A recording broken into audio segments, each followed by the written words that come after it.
A todos, a paz do Senhor. Lição de número 3, classes de adultos. Essa lição aqui, tema maravilhoso, em defesa da fé cristã, combatendo as antigas heresias que se apresentam com nova aparência. O tema do trimestre.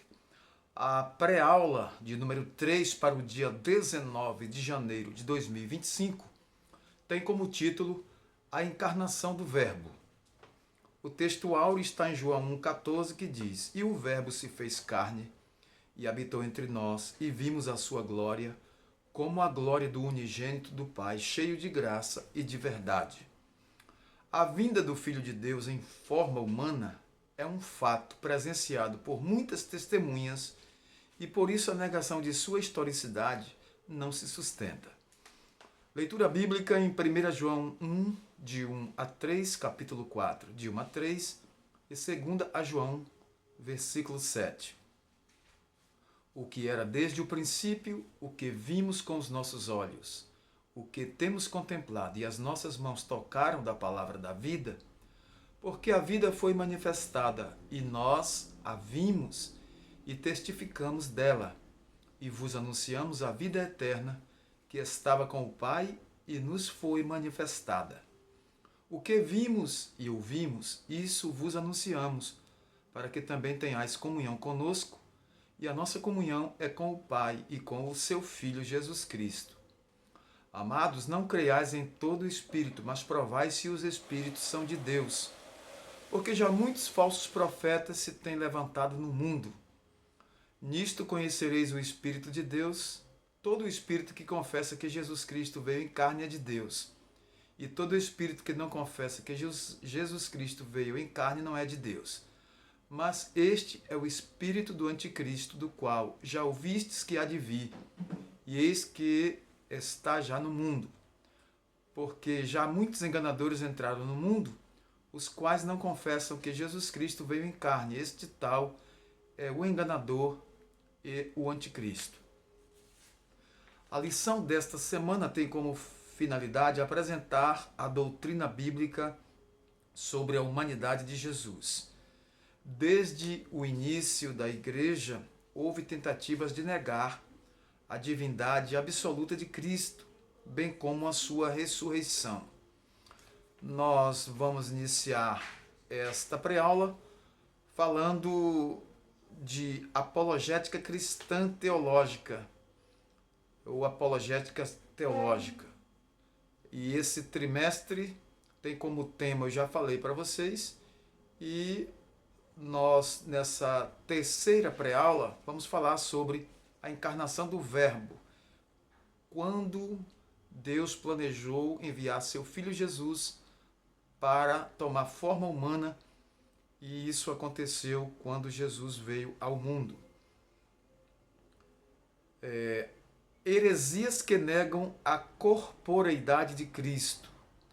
Vamos ver aqui o docetismo e principais facetas, principais ensinos desse docetismo e o que eles falam acerca de Cristo. O termo vem do grego dokel, que significa ter aparência. O docetismo é a mais antiga heresia da história da Igreja e consiste em negar que Jesus tivesse tido o corpo físico humano. Sua humanidade era simplesmente uma aparência como um fantasma. Então veja o que esses seguidores do docetismo criam e ensinavam.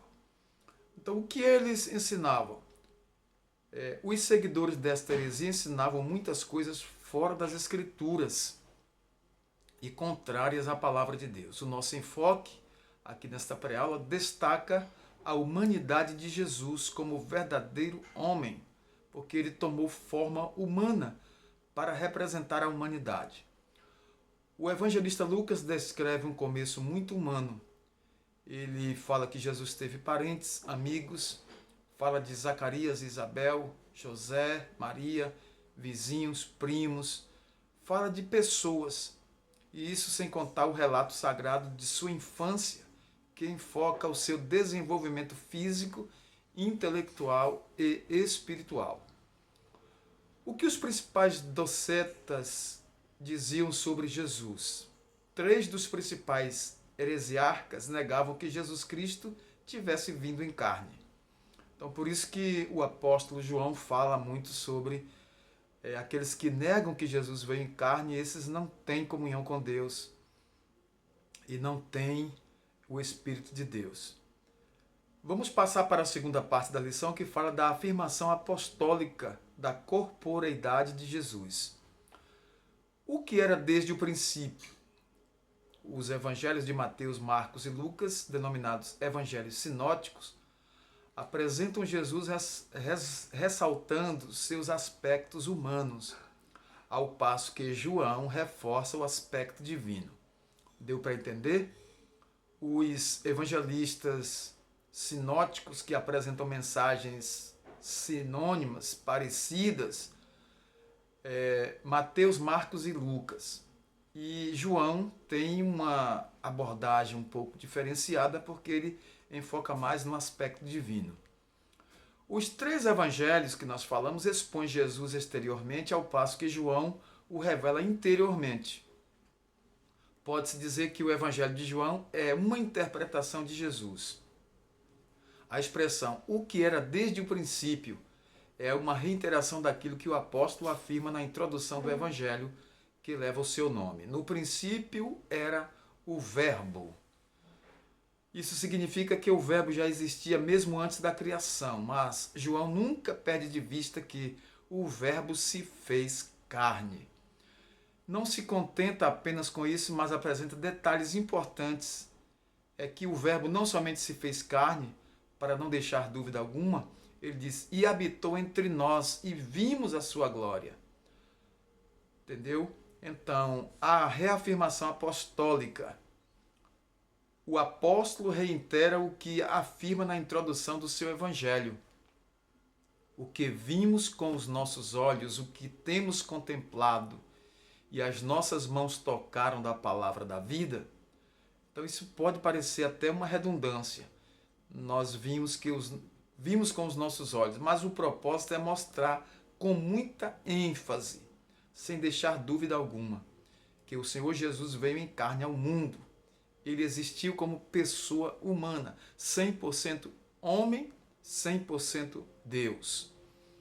Então veja que a presença do nome de Pilatos no credo dos apóstolos o posiciona nos acontecimentos passados, porque Pilatos foi governador da Judéia. Ele sofreu sob Pôncio Pilatos, ou seja, padeceu nas mãos de um personagem da história. Logo, o Senhor Jesus só pode também ser alguém da história, claro. Todos nós cristãos cremos. Mas os hereges, os que praticam essa heresia, dizem que Jesus só foi espírito, veio em espírito. Uma crença herética, nós vamos ver esse terceiro subtópico aqui. João viveu nos últimos dias na cidade de Éfeso, que era a cidade de Cerinto, que era um dos docetas. Os escritos do apóstolo João, o Evangelho e 3 epístolas e o livro de Apocalipse, foram produzidos na última década do 1º século. Nessa época, o docetismo já se difundia entre os cristãos. Por isso, o apóstolo esclarece de maneira direta que todo aquele que nega que Jesus veio em carne não é de Deus.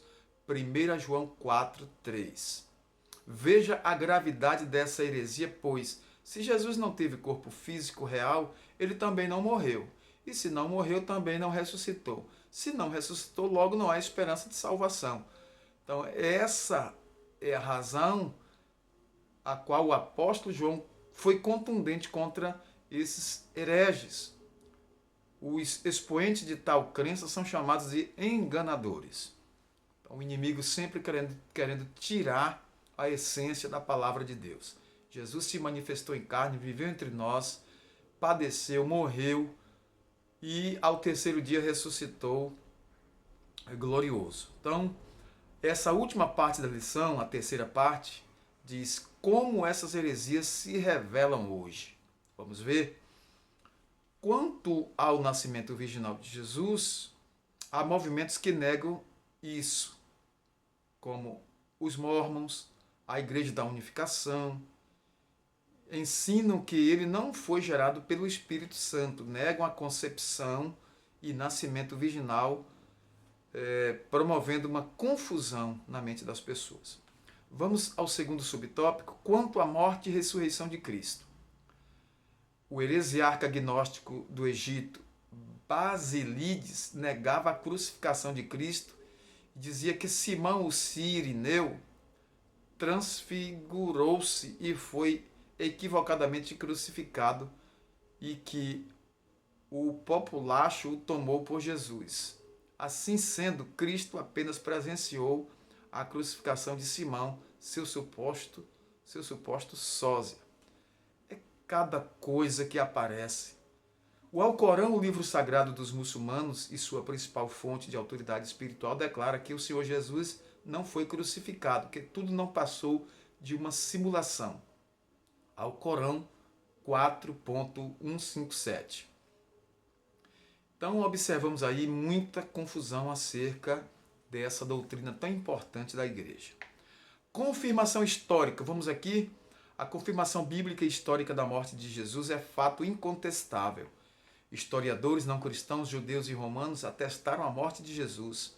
O próprio Flávio Joséfo, que foi um historiador judeu que viveu do ano 37 até o ano 100 depois de Cristo, disse assim: acusaram-no perante Pilatos e este ordenou que o crucificassem. Os que o haviam amado durante a sua vida não o abandonaram depois da morte. Então, veja que Flávio Joséfo, ele citou também. O historiador romano Tácito, que viveu de 55 a 117 depois de Cristo, escreveu: aquele de quem levavam o nome, Cristo, foi executado no reinado de Tibério pelo procurador Pôncio Pilatos. Então observe que Tácito também citou Jesus. A Bíblia declara que Jesus, depois de ter padecido, se apresentou vivo com muitas e infalíveis provas. Atos capítulo 1, versículo 3. Então, a confirmação bíblica e histórica da morte de Jesus é um fato incontestável. Não adianta negar, porque a Bíblia ela é enfática. As expressões o Verbo se fez carne e Jesus Cristo veio em carne significam uma resposta a estas heresias. Os evangelhos revelam vários atributos característicos de Jesus como ser humano. Ele foi revestido do corpo físico porque o pecado entrou no mundo por um homem e pela justiça de Deus tinha que ser vencido por um homem também, por um humano, um ser humano 100% homem, Jesus, homem. Jesus era 100% homem e 100% Deus. Ele encarnou-se, se fez homem, se sujeitou ao mundo físico e nos representou, dando a sua vida na cruz do Calvário em nosso lugar. Ele venceu o mundo e venceu o pecado. Ficamos por aqui. Se você não se inscreveu ainda, inscreva-se, participe de nossos comentários aí, escreva, deixe algo aí escrito. Deus continue abençoando sua vida. Até uma próxima pré-aula.